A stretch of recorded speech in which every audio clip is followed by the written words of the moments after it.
well that here in this nation, we have created the single greatest society in all of human history, the freest and most prosperous people that have ever walked the earth. That is who we've been. That is who we are. And now we must decide whether that is who we want to remain. And that decision is not just for us anymore, it's for the world. Because if we decline and walk away from that, then who will be that? What nation on earth will serve as a light or an inspiration to people who are enslaved that there can be democracy? What nation will serve as a living example that it doesn't matter what your parents did for a living, you can be anything you want? Who will take our place? And that is at the core of the debate we have today. It was brought home to me 3 days ago. There's a group in Miami. They're organized by the SEIU, which is a union, in case you didn't know. And this union is not a big fan of my work in Congress. Or Eric's. Well, they didn't bring you up, but I'm just pretty sure about that. And they do this thing where they go out and they hire people and organize people to protest, to come to my office and scream at me because they say I want to protect the 1% and therefore the 99% and all that kind of stuff. It's organized by a union. The organization itself is a front for a political agenda. But the people that are doing this for them are real. These are real people that are hurting. The people that are going to these protests, the people that are showing up in my office in Washington are real people that are hurting. They've lost their jobs, they're scared, their homes are in danger. They're desperate. They came to my office the other day and announced after, they had come a couple times before, I had been there once, busy the other time, they never told me they were coming.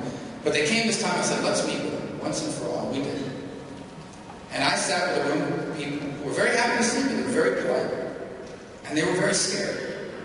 And they were largely demanding that we pass the President's jobs plan and stop protecting corporations that didn't pay taxes and stand up for the poor against the rich and all that sort of thing. All valid points that they can make. I'm very grateful that we live in a free society where people can speak truth to power. And then a lady in the back of the room who clearly agrees with the President's agenda on a bunch of different things told me her story. And it was her story that reminded me of not just the challenge before us as Republicans, but the challenge that we face as a nation. She lost her job recently. But the one thing she does really well is she makes great ribs. And every Saturday and Sunday she makes ribs, and she goes to a street corner in a busy neighborhood in Miami and sells those ribs to people who drive by and pull over and will buy it from her.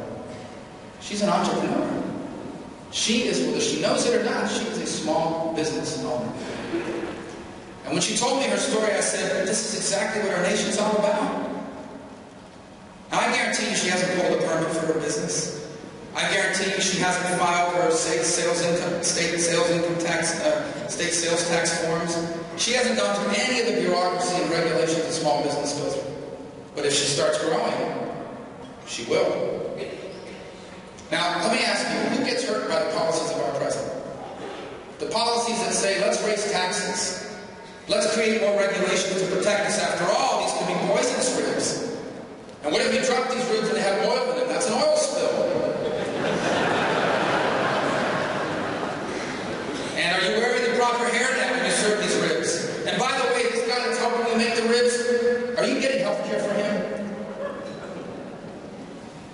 Those are the president's policies.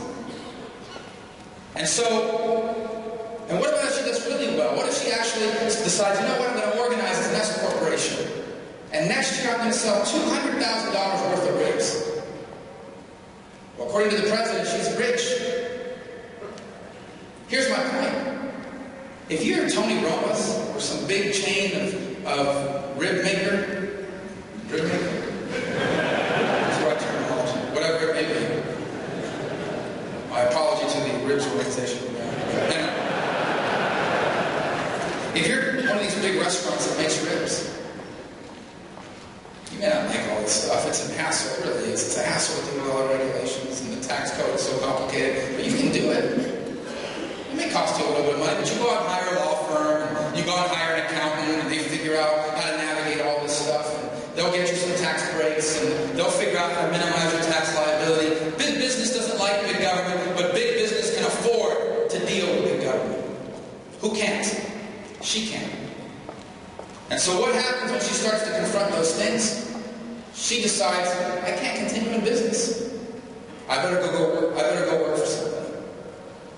And here's the thing, the day we become a nation where the employee can no longer become the employer, we've lost the essence of who we are. And in an ironic sort of way, it is the presidents whose policies she came to me to advocate for that threaten to crush her dreams before they even take off. And the question of whether we will win this political debate in November and beyond will be decided by how well we can make that argument to people just like her. The truth of the matter is that the only way for people under her circumstances to rise beyond those circumstances is not for government to spend a bunch more money or raise people's taxes. The only way is if government creates an environment in this nation where dreams and hopes like her have a chance. Where you can start a rib business out of the spare bedroom of your home, or I guess the spare space in your kitchen, and you can sell it on the side of the road. It is the only way. And that's what's at stake.